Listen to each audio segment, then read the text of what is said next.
পাঠশালা টরন্টোর YouTube চ্যানেলে স্বাগতম। আজ শুনবেন পুষ্পময়ী বসু অনুদিত বিশ্বজুড়ে বহুল পঠিত মাক্সিম গোর্কির মা উপন্যাসের নবম পর্ব। মা উপন্যাসের পাঠ আজীবন সংগ্রামী কমরেড মা লতিফা আজিম মায়ার স্মৃতিতে নিবেদিত। পাঠে আছি ফারহানা আজিম শিউলি। দ্বিতীয় খণ্ড। একটা বিচিত্র অবস্থার মধ্যে মায়ের বাকি দিনটা কাটল। দেহে মনে অসীম ক্লান্তি। খানিক আগেই যা ঘটে গেল তার স্মৃতি কুয়াশার জালের মতো চেতনা ছেয়ে রইল। চোখের সামনে একটা ধোঁয়াটে বিন্দুর মতো হয়ে নেচে বেড়াতে লাগলো সেই বেঁটে অফিসারটার মূর্তি। আন্দ্রেয়ের হাসি ভরা দুই চোখ, পাভেলের ব্রোঞ্জের মতো মুখ।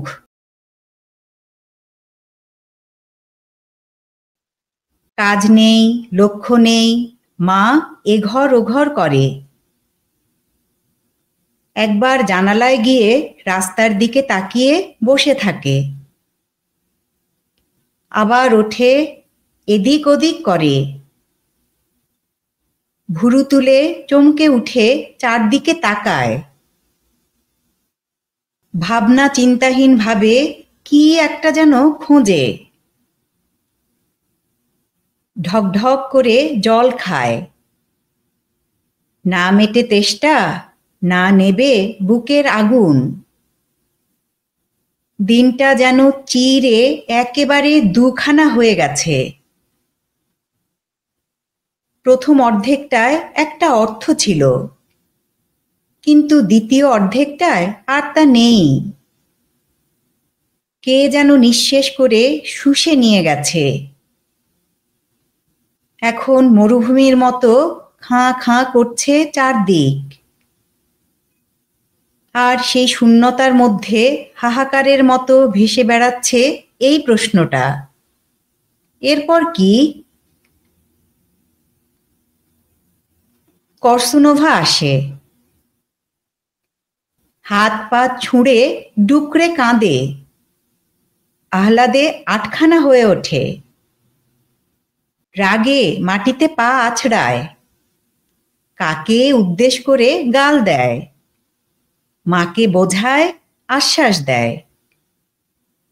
কিন্তু মা থাকে অটল পাষাণ মূর্তিটি হয়ে।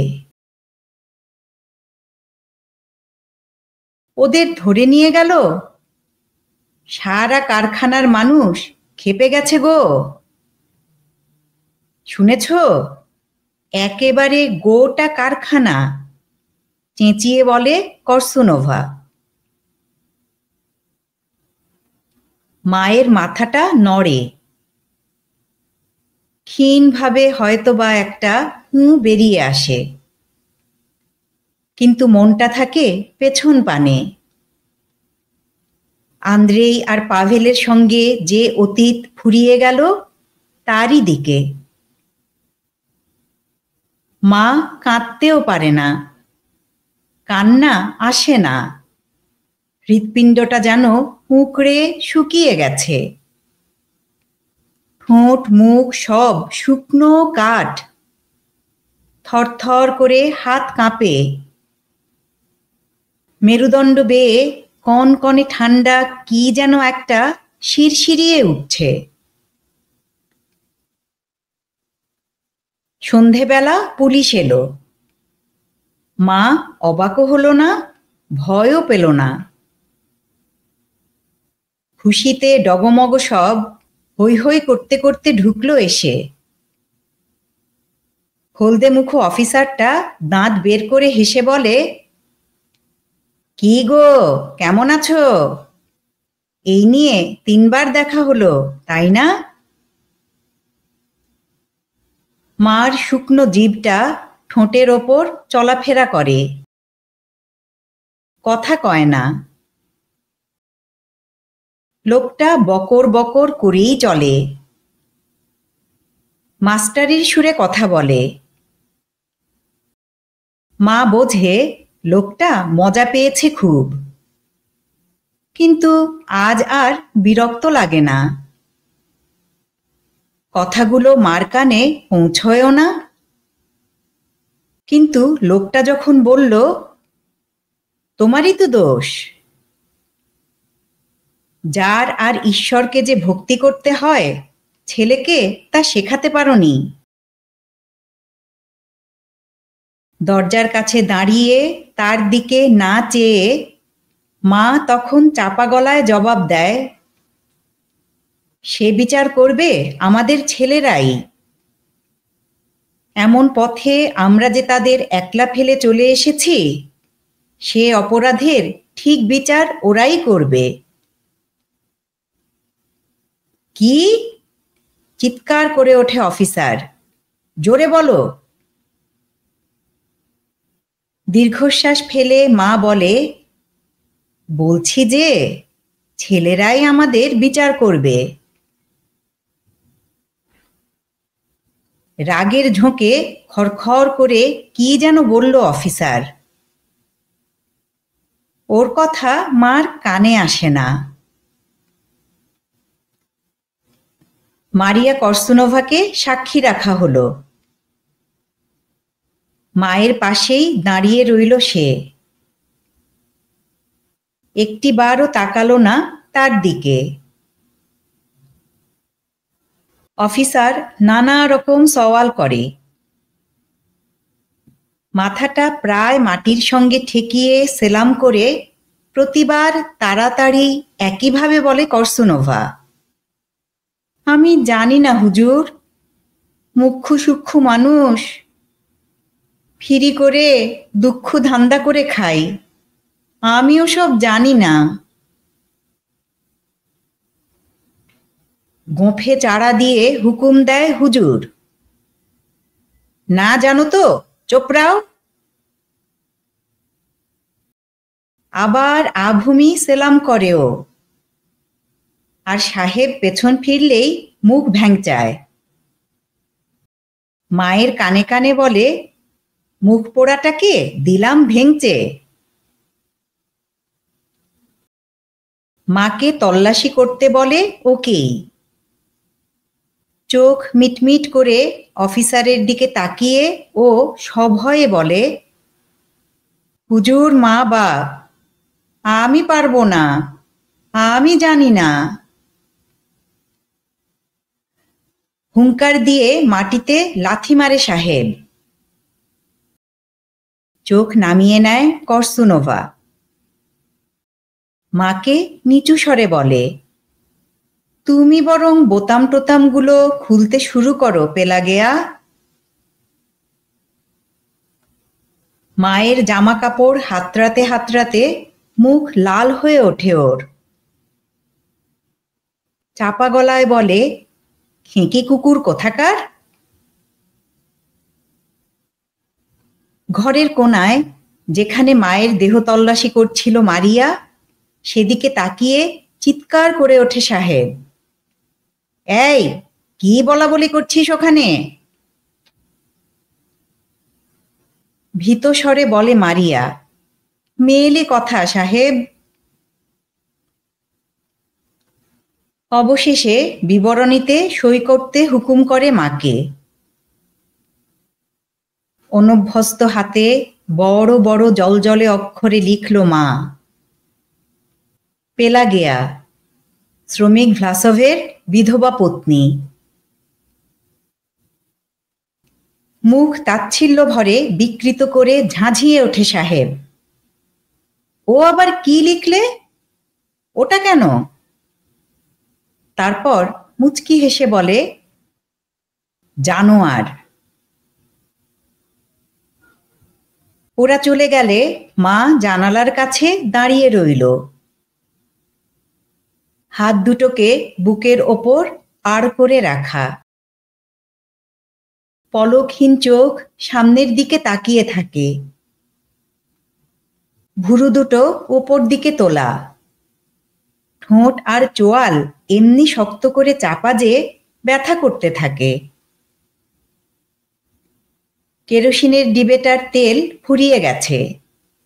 সলতেটা চড়চড় করছে, আলোটা কাঁপছে থরথর করে। ফুঁ দিয়ে বাতিটা নিভিয়ে দিয়ে মা অন্ধকারেই দাঁড়িয়ে রইল। বুকের রন্ধ্রে রন্ধ্রে এমনি কালো একটা বিষণ্ণ চিন্তাহীনতা ভরে আছে যে হৃৎপিণ্ডের স্পন্দনের স্থানটুকুও বুঝি নেই। বহুক্ষণ এভাবে দাঁড়িয়ে রইল মা। চোখ আর পা টনটন করতে থাকে। মারিয়া জানালায় দাঁড়িয়ে জড়ানো গলায় ডাকে, ঘুমিয়েছ পেলাগেয়া? আহা বেচারি, কি কষ্ট! যাও শুয়ে পড়োগে। কাপড় না ছেড়েই লুটিয়ে পড়ল মা বিছানায়। নিমেষে গভীর ঘুমে একেবারে আচ্ছন্ন হয়ে গেল। স্বপ্ন দেখতে লাগল। জলার পিছনে শহরের রাস্তার ধারে হলদে রঙের বালির ঢিপিটার পাশ দিয়ে যেন যাচ্ছে মা। সেখানে বালি কাটছে শ্রমিকরা। পাভেল দাঁড়িয়ে আছে তার ওপরে আর গাইছে, মেহনতি জন জাগরে ভাই। আন্দ্রেয়ের মতো মিঠে সুরেলা গলা। নীল আকাশের পটে ওর মূর্তিটা অতি স্পষ্ট। চোখে হাতের আড়াল দিয়ে মূর্তিটার দিকে তাকিয়ে ধীরে ধীরে মা চলেছে। ছেলের কাছে আসতে লজ্জা করছে, কারণ মা অন্তঃসত্ত্বা। কোলে আরেকটি শিশু। যেতে যেতে একটা মাঠে এসে পড়ল। ছেলের দল বল খেলছে। বলটা লাল রঙের। কোলের শিশুটি বলটার জন্য হাত বাড়িয়ে কাঁদতে আরম্ভ করে। মা স্তনটা ওর মুখে পুরে দিয়ে ফিরে চলে।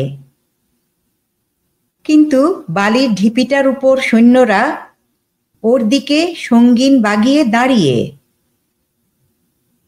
মা ছুটতে ছুটতে মাঠের মাঝখানে গির্জেটায় এসে ঢোকে। ধবধবে সাদা গির্জা, বিরাট উঁচু, যেন মেঘ দিয়ে গড়া, সারা অঙ্গ মেঘের। কাকে যেন কবর দেওয়া হচ্ছে। মস্ত বড় কালো কফিন সেঁটে বন্ধ করা। তবু সাদা পোশাক পরা পুরুত আর ডিকন গির্জা প্রদক্ষিণ করতে করতে গাইছে, মরণ থেকে যিশুর পুনরুজ্জীবন।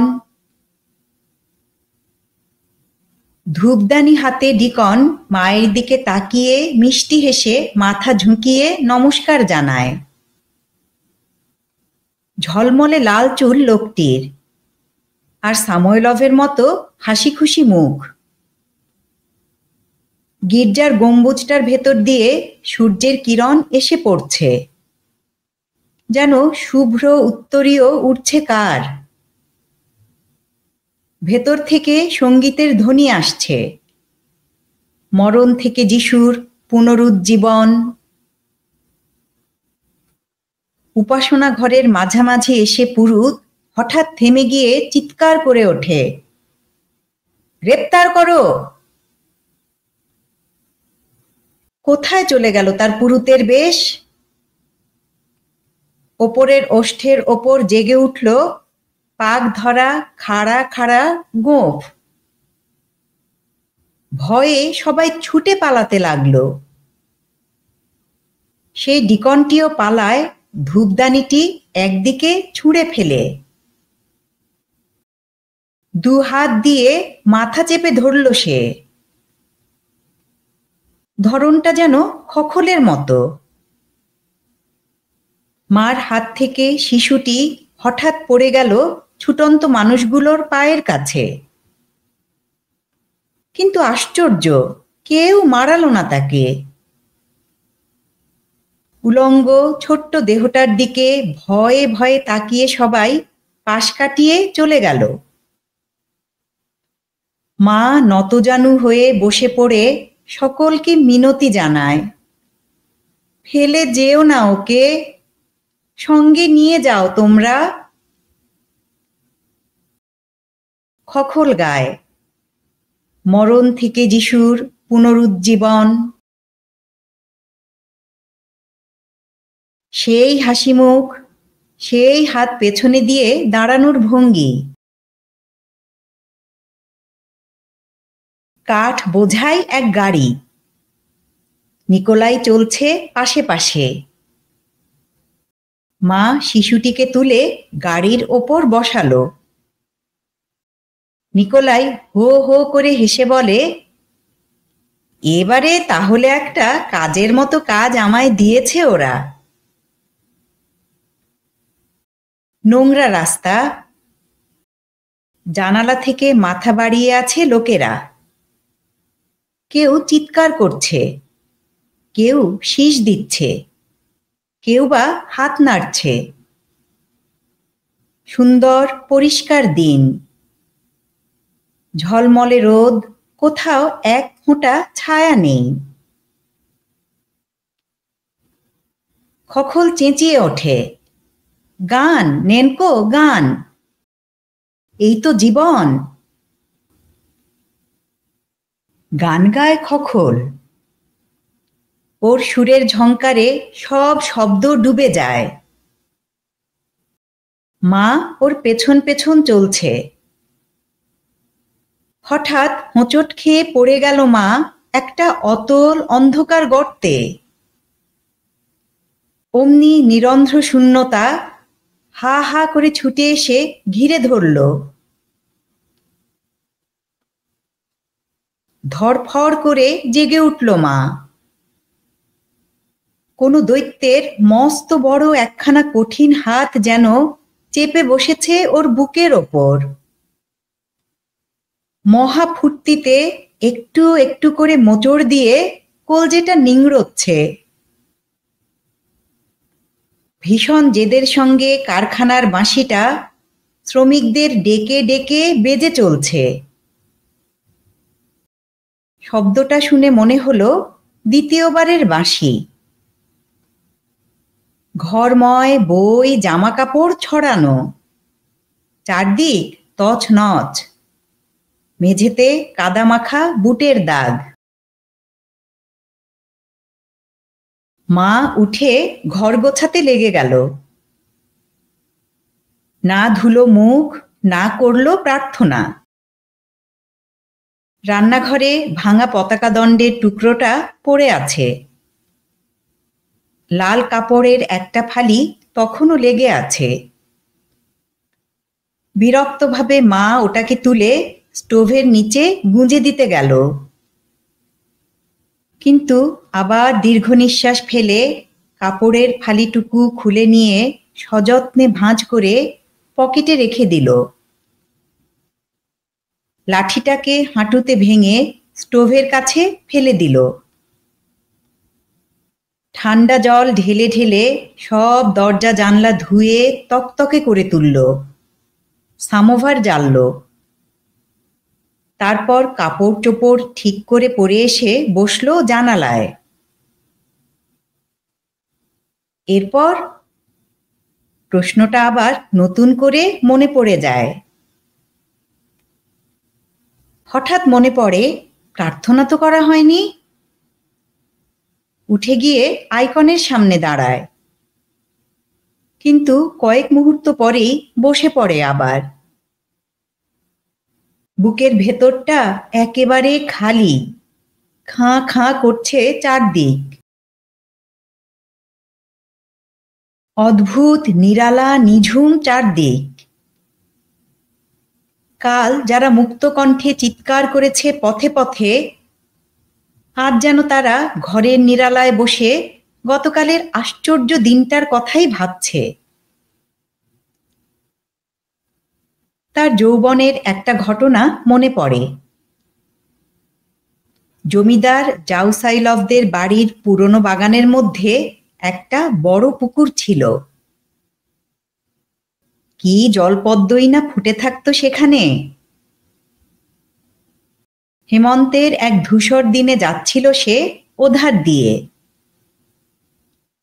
পুকুরটার মাঝখানে একটা নৌকো। ছায়া নিবিড় শান্ত পুকুর। হলদে রঙের ঝরা পাতায় ছাওয়া। নৌকোটা স্থির, নিশ্চল, কালো জলের ওপর যেন আঠা দিয়ে সেঁটে রাখা। কোনো মানুষ নেই, দাঁড় বৈঠে নেই।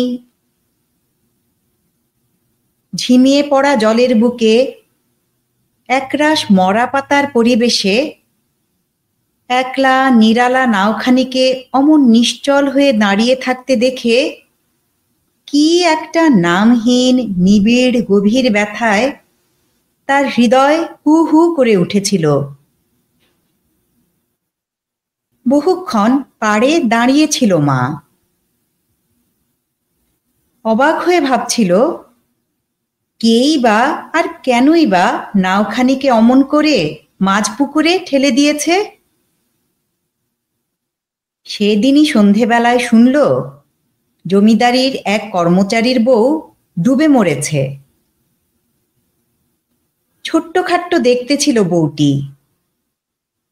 তুরতুর করে হাঁটত, মাথায় একরাশ দুরন্ত কালো চুল। মা হাত দিয়ে মুখ মুছে নিল। গতকালের স্মৃতির মধ্যে চিন্তাগুলি কেঁপে কেঁপে ভাসতে লাগল। তারই আবেশে কতক্ষণ যে মা বসে রইল আনমনে গেলাসের ঠান্ডা চায়ের দিকে তাকিয়ে, তার ঠিক নেই। ভারী ইচ্ছে হতে লাগলো কোনো সহজ সরল জ্ঞানী মানুষের সঙ্গে বসে যদি দুটো কথা কইতে পারত। যেন ওর এই প্রবল ইচ্ছেরই টানে নিকোলাই ইভানভিচ এলো দুপুরের দিকে। তবু ওকে দেখেই হঠাৎ ভয়ে শিউরে উঠল মা। তার সম্ভাষণের কোনো জবাব না দিয়ে নিচু স্বরে বলল, কেন এসেছেন আপনি? ঠিক হয়নি আসা। দেখতে পেলে ধরে নেবে আপনাকেও। মায়ের হাতে শক্ত একটা চাপ দিয়ে চশমাটা ঠিক করে পরে নিল নিকোলাই। তারপর মায়ের কাছে মাথা নুইয়ে বলল, পাভেল, আন্দ্রেই আর আমার মধ্যে কথা হয়েছে যে ওরা গ্রেপ্তার হবার পরের দিনই আপনাকে শহরে নিয়ে যাব। খানা তল্লাশি টল্লাশি হয়েছে? খুব তাড়াতাড়ি বলল কথাগুলো। স্বরটা কোমল আর ব্যগ্রতায় ভরা। উত্তেজিত হয়ে ওঠে মা। করে আবার নি। কোনো রকম লজ্জা বিবেকের বালাই না রেখে তন্ন তন্ন করে তল্লাশি করেছে। নিকোলাই কাঁধ ঝাঁকিয়ে বলে, লজ্জা থাকবে কোন দুঃখে? তারপর বলতে লাগলো কেন মায়ের শহরে যাওয়া দরকার। সব মন দিয়ে শুনে একটুখানি ফিকে হাসি হাসল মা। ভালো করে বুঝল না ওর যুক্তি, কিন্তু গভীর স্নেহ মিশ্রিত একটা বিশ্বাস মনকে অভিভূত করে দিল। মা অবাক হয়ে যায়, কেমন করে এলো এ বিশ্বাস? পাশা যদি তাই বলে থাকে আর আপনার যদি অসুবিধে না হয়, মা বলে। আরে, তার জন্য ভাবছেন কেন? বাধা দিয়ে বলে নিকোলাই। আমি তো একাই থাকি। কালে ভদ্রে কখনো বোনটা আসে 2-4 দিনের জন্য। তাই বলে আপনার ঘাড়ে চেপে বসে বসে খাবো না আমি, মা বলে। বেশ তো, কাজ করবেন, খোঁজা যাবে ক্ষণ, বলে নিকোলাই। কাজ মায়ের কাছে কাজ বলতে তার ছেলের কাজ, আন্দ্রেইয়ের কাজ, তাদের সাথীদের কাজ। মা নিকোলাইয়ের কাজ ঘেঁষে আসে, তার চোখের দিকে তাকিয়ে বলে, সত্যি সত্যি পাবো? আমার বাড়িতে আর তেমন কাজ কি, আমি তো বিয়ে থাওয়া করিনি। মা একটু মিয়ে গিয়ে জবাব দেয়, না না, আমি সে কথা বলিনি, সংসারের কাজকর্মের কথা ভাবছিলাম না। একটা দীর্ঘ নিঃশ্বাস বেরিয়ে আসে। নিকোলাই তাহলে বুঝতে পারেনি, একটু দুঃখ হয়। নিকোলাইয়ের ক্ষীণ চোখ দুটি হাসিতে উজ্জ্বল হয়ে ওঠে।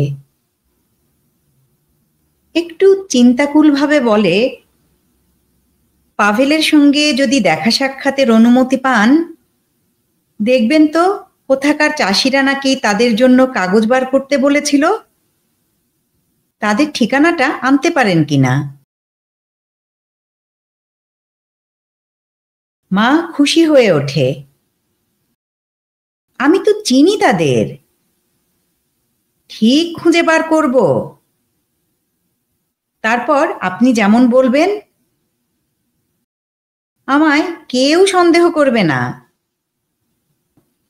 কেন, কারখানায় বেআইনি কাগজপত্র নিয়ে যায়নি?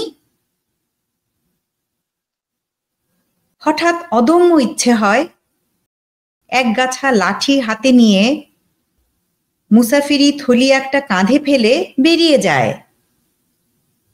বন পেরিয়ে, গাঁয়ের পর গাঁ পেরিয়ে যতদূর পথ গেছে শুধু চলবে আর চলবে। ব্যাকুলভাবে বলে, দিন দিন আমায়, দেখবেন ঠিক পারবো, যেখানে বলবেন যাব, ঠিক পথ খুঁজে খুঁজে চিনে নেব। শীত গ্রীষ্ম কোনো সময় মুসাফিরের পা থামবে না। যতদিন না কবরে গিয়ে সেঁধোই, শুধু চলবো আর চলবো। আর সেটা তো আমার পক্ষে নেহাত খারাপ হবে না। মুসাফিরি, গৃহ নেই, আশ্রয় নেই, শুধু পথ। গায়ে গায়ে, দোরে দোরে প্রভু যিশুর নামে ভিক্ষের ঝুলি পেতে শুধু পথ চলা। বুকটা টনটন করে ভাবতে। নিকোলাই খুব সাবধানে মায়ের হাতখানা নিজের উষ্ণ হাতে বুলিয়ে নিল, তারপর ঘড়ির দিকে তাকিয়ে বলল, আচ্ছা, এসব কথা পরে হবে ক্ষণ। মা বলে উঠল, কি বলছেন? আমাদেরই ছেলে ওরা, তাদের কলজের রক্ত যদি ওরা ঢেলে দিতে পারে, যদি অমন করে নিজেদের বিলিয়ে দিতে পারে, হেসে খেলে জান অবধি, তবে আমি তো তাদের মা। নিকোলাইয়ের মুখ সাদা হয়ে যায়। নিবিড়ভাবে তাকিয়ে থাকে মায়ের মুখের দিকে। অতি শান্তভাবে বলে, এমন কথা তো কোনোদিন শুনিনি। কথা? কথা কোথায়? কথা তো নেই।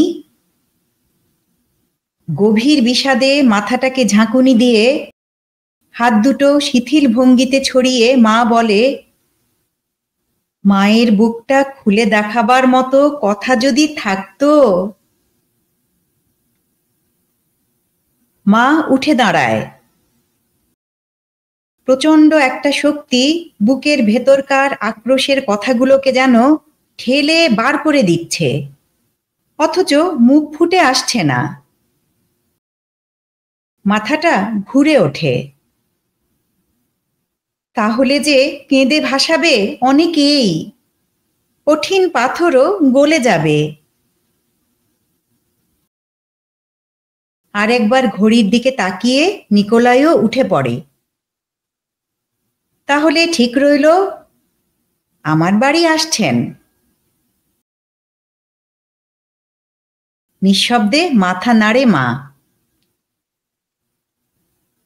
দেরি করবেন না, যত শিগগির পারেন চলে আসবেন, নয়তো সত্যি ভাবনায় থাকব।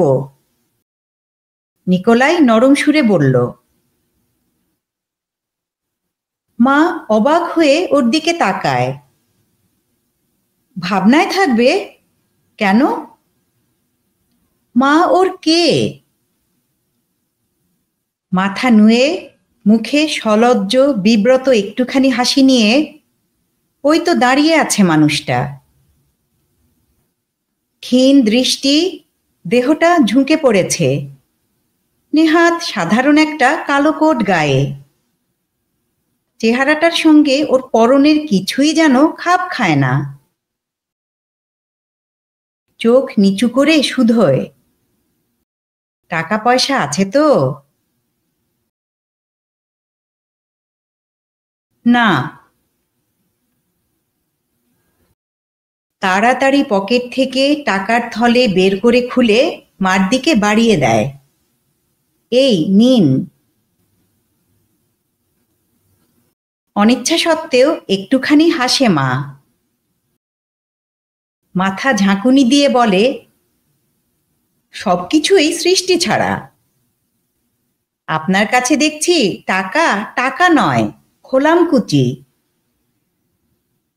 কত মানুষ একটা পয়সার জন্য আত্মাটাকেও বিকিয়ে দেয়, আর আপনি কানাকড়ির দামও দেন না টাকার। অন্যদের খাতিরেই যেন দয়া করে পয়সাটা পকেটে ফেলে রাখেন।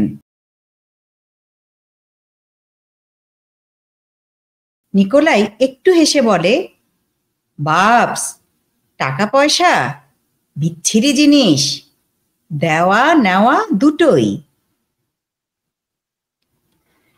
গভীরভাবে মায়ের হাতটায় চাপ দিয়ে বিদায় নেয় নিকোলাই। আর একবার বলে, শিগগির চলে আসবেন কিন্তু। তারপর নিঃশব্দে চলে গেল। সঙ্গে সঙ্গে দোরগোড়া অবধি যায় মা। বিদায় জানিয়ে ভাবে, এত ভালো লোক, কিন্তু আমার জন্য ওর মায়া নেই। ব্যাপারটা ভালো লাগছে না নাকি অবাক লাগছে বুঝতে পারে না মা।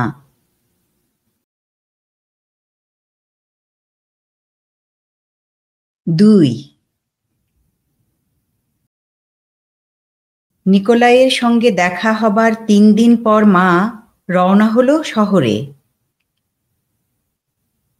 ঘোড়ার গাড়ির ওপর ট্রাঙ্ক দুটো চাপানো। বস্তির সীমানা পেরিয়ে মাঠের পথে নেমে পেছন ফিরে তাকায় মা। হঠাৎ যেন বুঝতে পারে, সত্যি চিরদিনের মতো বস্তি ছেড়ে চলে যাচ্ছে। বস্তি নয়, বসতি, যেখানে জীবনের সুদীর্ঘ কালো অধ্যায়টা কেটে গেল দুঃখে কষ্টে। নতুন দিনের শুরু হয়েছিল এখানেই। একেবারে নতুন তার স্বাদ, নতুন নতুন আনন্দ বেদনার মধ্য দিয়ে দিনগুলো তরতর করে কেটে গেছে।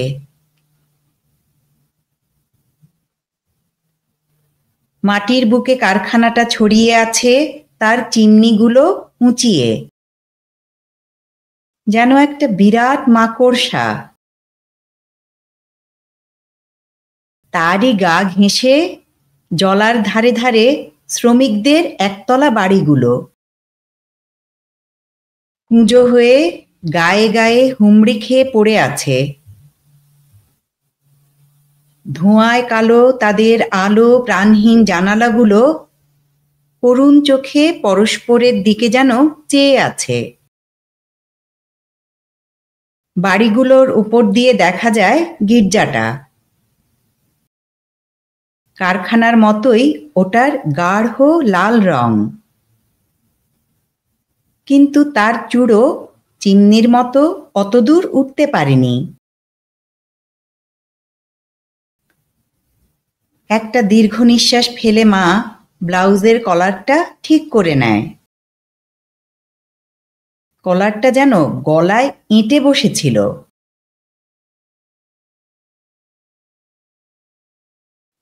ঘোড়ার পিঠে লাগামটা নেড়ে গাড়োয়ান হাঁকে, হট হট।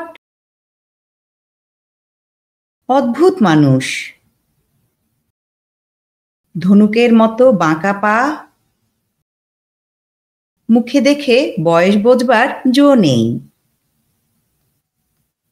বিরল কেশ মাথা, দাড়ির অবস্থাও তাই। চুল দাড়ির রং যেন জ্বলে গেছে। নিষ্প্রভ দুই চোখ, এপাশ ওপাশ দুলতে দুলতে চলে।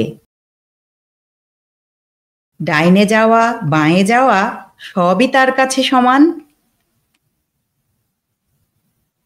নিস্তেজ স্বরে আবার হাঁকে, হট হট। বাঁকা পায়ের কাদা লাগা ভারী বুটটা মাটিতে ঠোকে। ভঙ্গিটা দেখলে হাসি পায়। চারদিকে তাকায় মা। ধু ধু করছে মাঠ। মায়ের প্রাণটার মতোই শূন্য। গভীর উষ্ণ বালির ওপর দিয়ে গাড়িটা চলেছে। ঘোড়ার মাথা নড়ে বেজার ভাবে।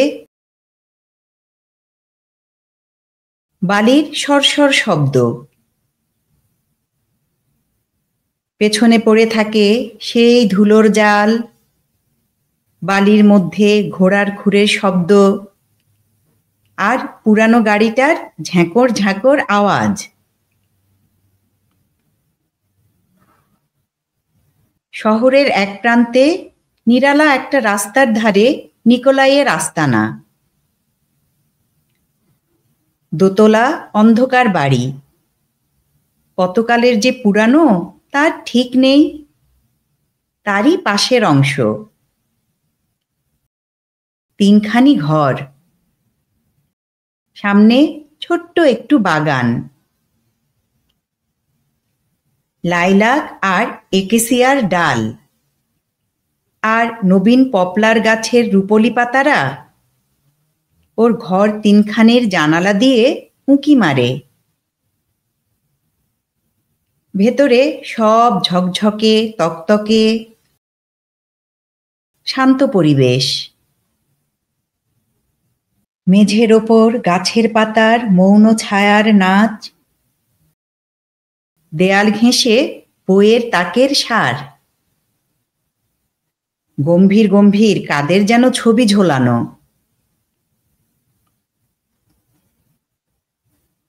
মাকে ছোট্ট ঘরখানিতে নিয়ে এলো নিকোলাই।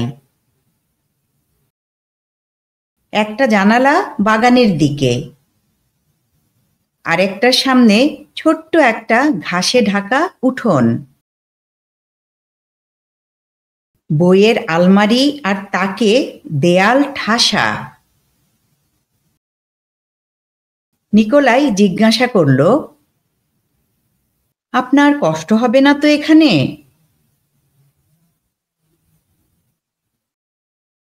মা বলে, আমি রান্নাঘরেই বরং থাকব। বেশ সুন্দর পরিষ্কার তকতকে ঘরটা। কেন যেন নিকোলাই ঘাবড়ে যায়। অপ্রস্তুত হয়ে জড়ানো ভাষায় কোনো মতে মাকে নিবৃত্ত করতে চেষ্টা করে। শেষ পর্যন্ত রাজি হয় মা। মুহূর্তে খুশি হয়ে ওঠে নিকোলাই। তিনটি ঘরেরই আবহাওয়া যেন একটু বিশেষ রকম। অতি সহজে নিঃশ্বাস নেওয়া যায়, খুব ভালো লাগে। কিন্তু আপনা থেকে গলা নেমে যায়। দেয়াল থেকে ওই মুখগুলি তাকিয়ে আছে, কি গভীর একাগ্রতায়। তাদের সমাহিত ভাবনার জগৎটাকে ব্যাহত করতে ইচ্ছে হয় না। জানালার ওপরকার ফুলের টবগুলির মাটি হাত দিয়ে দেখে মা বলে, জল দিতে হয় তো গাছগুলোতে। অপরাধীর মতো জবাব দেয় গৃহকর্তা। ওহ হ্যাঁ, আমি বড় ভালোবাসি ওগুলোকে, কিন্তু এই দেখবার সময় কই। মা লক্ষ্য করে নিজের সুন্দর স্বচ্ছন্দ ঘরখানায়ও নিকোলাইয়ের কেমন যেন একটা সাবধানী ভাব। কোনো কিছুর সঙ্গে খাপ খাচ্ছে না যেন। ডান হাতের সরু সরু আঙুলগুলো দিয়ে চশমাটা ঠিক করতে করতে প্রত্যেকটি জিনিসের একেবারে কাছে মুখ এনে দেখে। চোখ জোড়া কুঁচকে ওঠে। জিনিসটার দিকে জিজ্ঞাসু দৃষ্টিতে চায়। কখনো বা কোনো জিনিস মুখের কাছে ধরে যেন চোখ দিয়ে অনুভব করে। মায়ের সঙ্গে সঙ্গে ও যেন নতুন এসেছে এখানে, তাই সবই ওর কাছে নতুন, অচেনা। ওর হাবভাবে সহজ হয়ে ওঠে মা। ওর পেছন পেছন ঘুরে দেখে নেয় কোথায় কি আছে, জিজ্ঞাসা করে কখন খায়, কখন শোয়, কখন কি করে। নিয়ম মাফিক কিছুই করতে পারে না, অথচ স্বভাবও শুধরাতে পারে না বলে অপরাধীর কুণ্ঠা জেগে থাকে ওর কথায়। মা গাছগুলিতে জল দেয়, পিয়ানোর ওপর ছড়ানো স্বরলিপিগুলি গুছিয়ে রাখে। সামোভারটা দেখে বলে, এটা তো মাজতে হয়। নিকোলাই মলিন পাত্রটার ওপর আঙুল ঘষে ঘষে তারপর আঙুলটা নাকের সামনে তুলে ধরে ভালো করে দেখে। মা হাসে।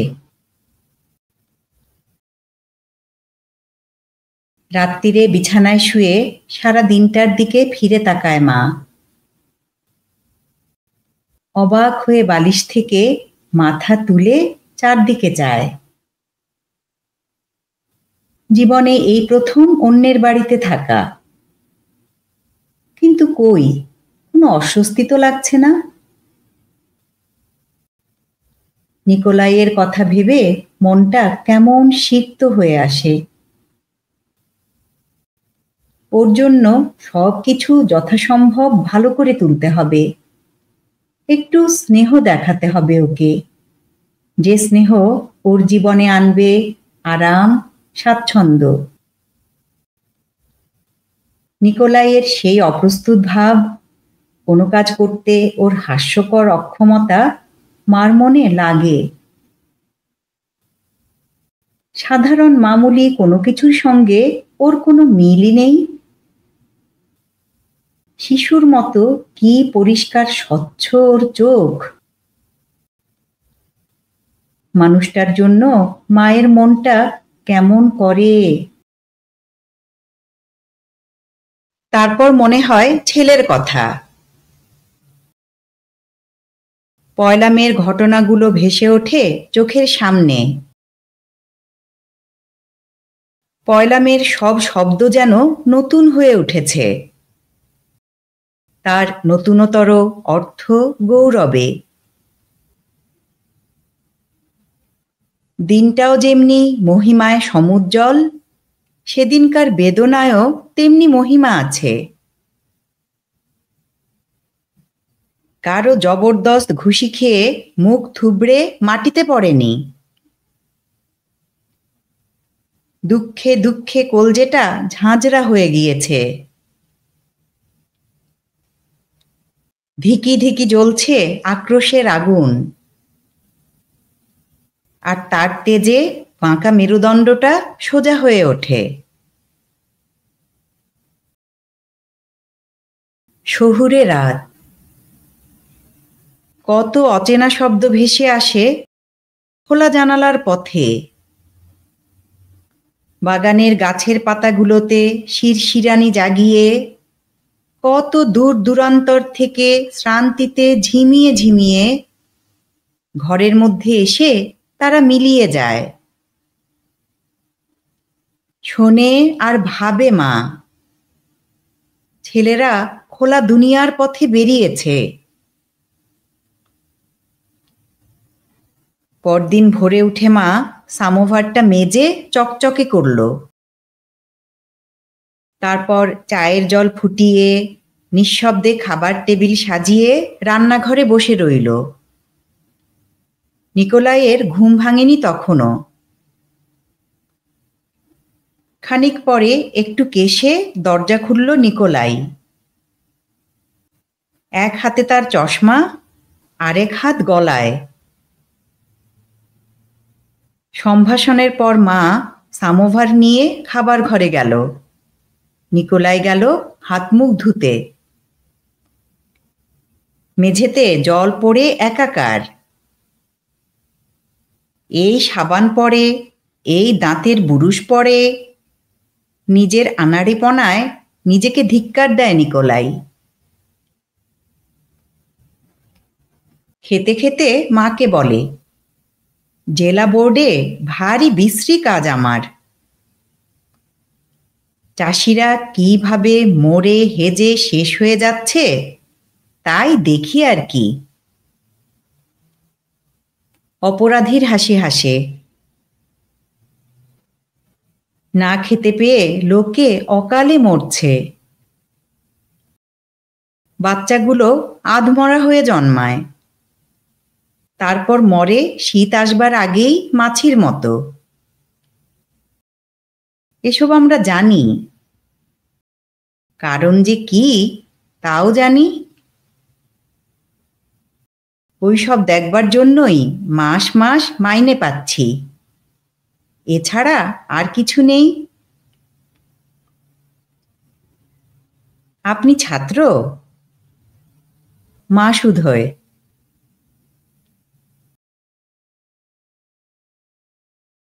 না, ছাত্র নই, মাস্টার। আমার বাবা ভিয়াতকাতে এক কারখানার ম্যানেজার, কিন্তু আমি মাস্টারই নিলাম। গায়ে বইপত্র দিতাম চাষিদের, সেজন্য দিল জেলে ঠুকে। জেল থেকে বেরিয়ে বইয়ের দোকানে কাজ নিলাম। নিজেরই অসাবধানতায় আবার জেলে যেতে হলো। সেখান থেকে দিলে আর্খাঙ্গেলস্কে অন্তরীণ করে, কিন্তু সেখানকার প্রদেশপালকে খুশি রাখতে পারলাম না। সুতরাং তখন দিলে শ্বেতসাগরের পারে ছোট্ট একটা গাঁয়ে ছেড়ে, সেখানে 5 বছর ছিলুম। অতি শান্ত নিরুদ্বেগ স্বরে কথাগুলো আলোকোজ্জ্বল ঘরখানার মধ্যে ঝরে ঝরে পড়ে। এমনি ধারা অনেক কাহিনী শুনেছে মা, কিন্তু আশ্চর্য, সবাই বলে এমনি নিরুত্তপ্ত ভাবে। এমনি করে বলে যেন কপালের লেখন ছিল তাই ঘটে গেল। আজ আমার বোন আসছে, বলে নিকোলাই। বিয়ে হয়েছে? বিধবা। স্বামীকে চালান করেছিল সাইবেরিয়ায়, সেখান থেকে সে পালিয়ে আসে।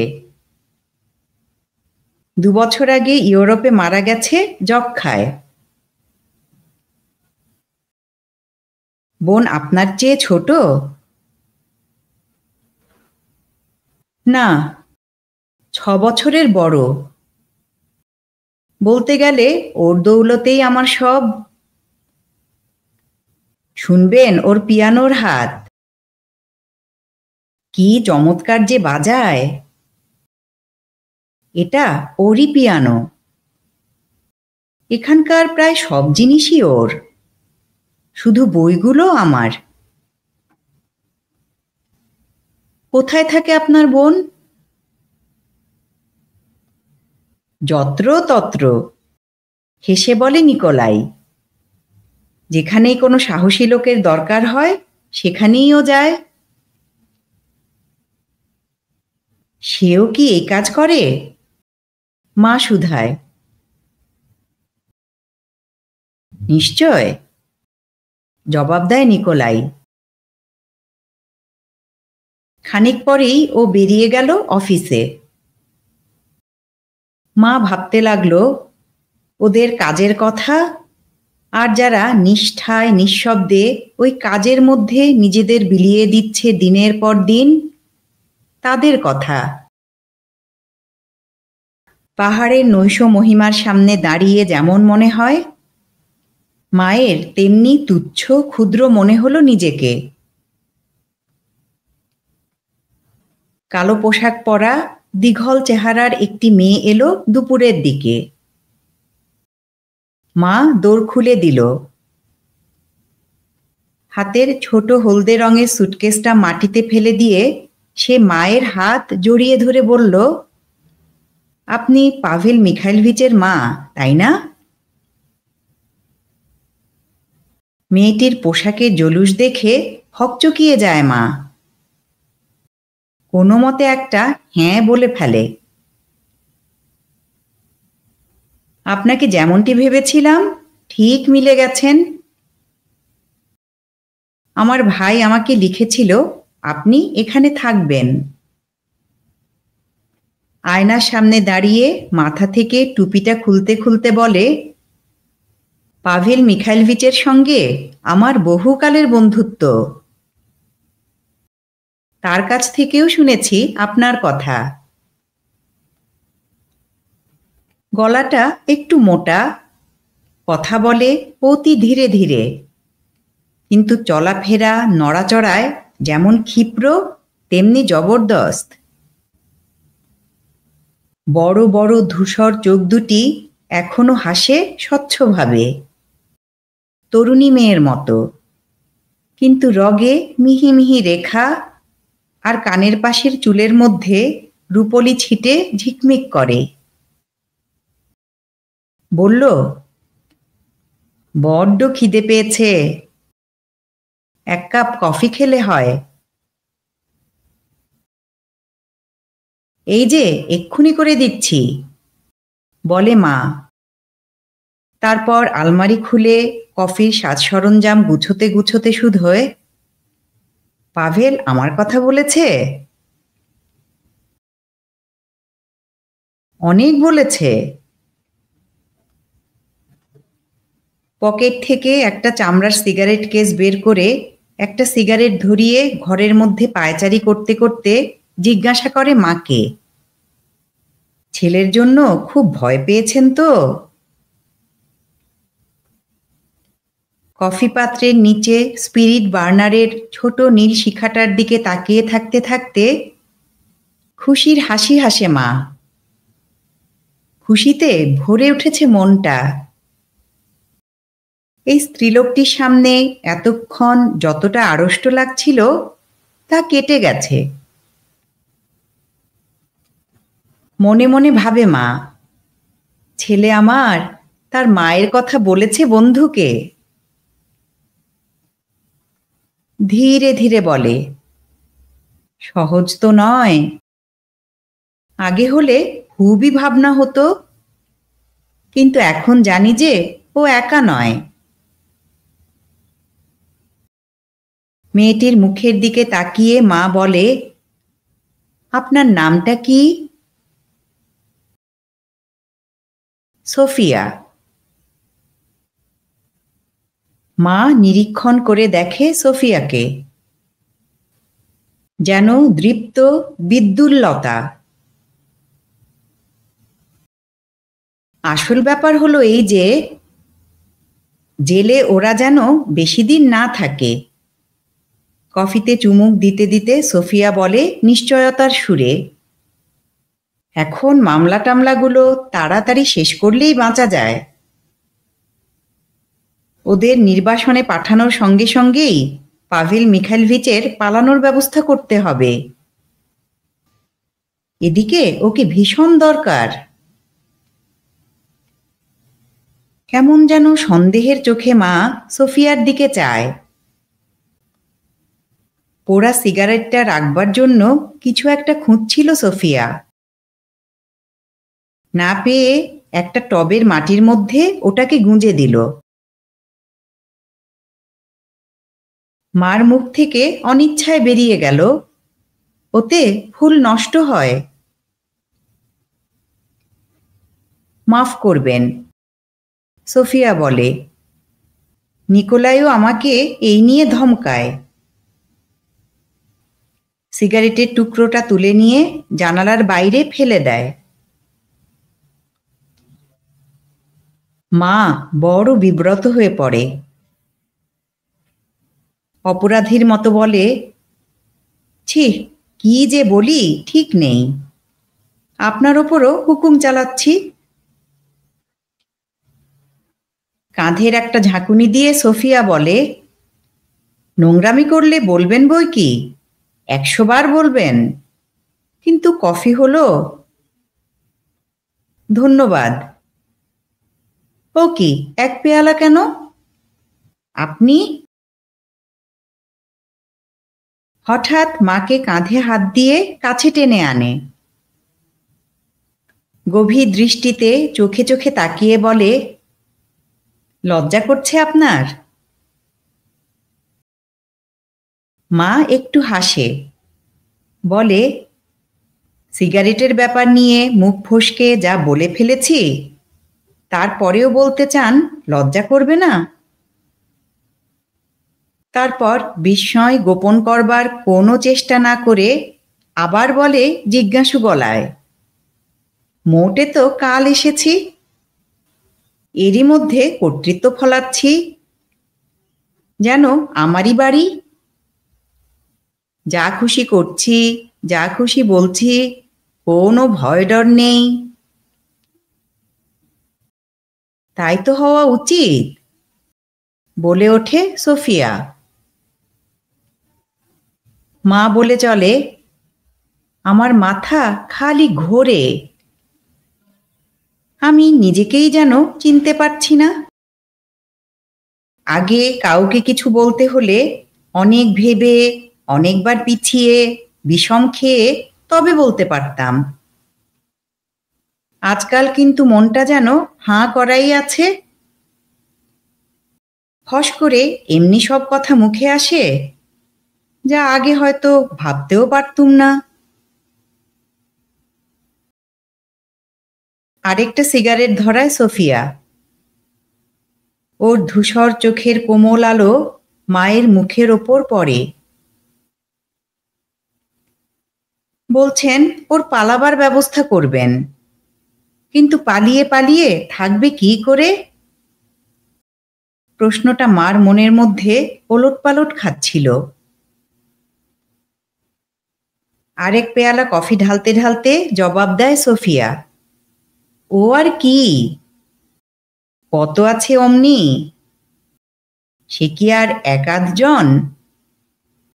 তেমনি ভাবেই থাকবে। এই তো একজনকে নিয়ে একটা আস্তানায় দিয়ে এলাম, খুব কাজের লোক, 5 বছর ঢুকেছিল, কিন্তু 3.5 মাস মাত্র থেকেছিল, তারপরেই উড়ল। এক মনে তাকিয়ে থাকে মা সোফিয়ার দিকে। তারপর হেসে আস্তে আস্তে বলে মাথা ঝাঁকুনি দিয়ে, মনে হচ্ছে 1 মে দিনটিতেই আমার কোনো একটা ভাঙন ধরেছে। নিজের কোনো হদিশ পাচ্ছি না যেন। মনে হয় একই সঙ্গে দুটো আলাদা আলাদা রাস্তায় চলেছি। কখনো যেন সবকিছু বুঝতে পারছি, আবার পরক্ষণেই যেন সব কুয়াশায় ঝাপসা হয়ে যাচ্ছে। এই আপনার কথাই ধরুন না কেন, ভদ্র ঘরের মেয়ে অথচ এই কাজ করছেন। পাভেলকে জানেন আপনি, তার প্রশংসা করছেন। কি বলে যে আপনাকে ধন্যবাদ দেব জানি না। সে তো আপনারই প্রাপ্য, হাসতে হাসতে সোফিয়া বলে। আমি আবার কি করলাম? পাভেলকে তো আমি শেখাইনি। একটা দীর্ঘ নিঃশ্বাস ফেলে মা। সোফিয়া নিজের প্লেটের মধ্যে পোড়া সিগারেটটা চেপে দেয়। তারপর মাথাটাকে একটা ঝাঁকানি দিতেই এক রাশ সোনালি চুল এলিয়ে পড়ে পিঠের ওপর। এবার এসব জমকালো ধরাচুড়ো ছাড়তে হবে। বাইরে যেতে যেতে বলে,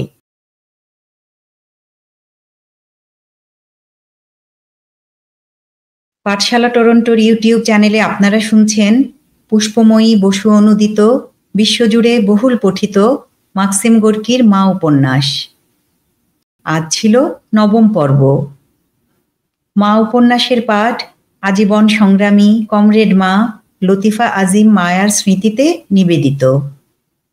পাঠশালার ইউটিউব চ্যানেলটি সাবস্ক্রাইব করুন এবং নোটিফিকেশনের বেল আইকনটি প্রেস করে রাখুন।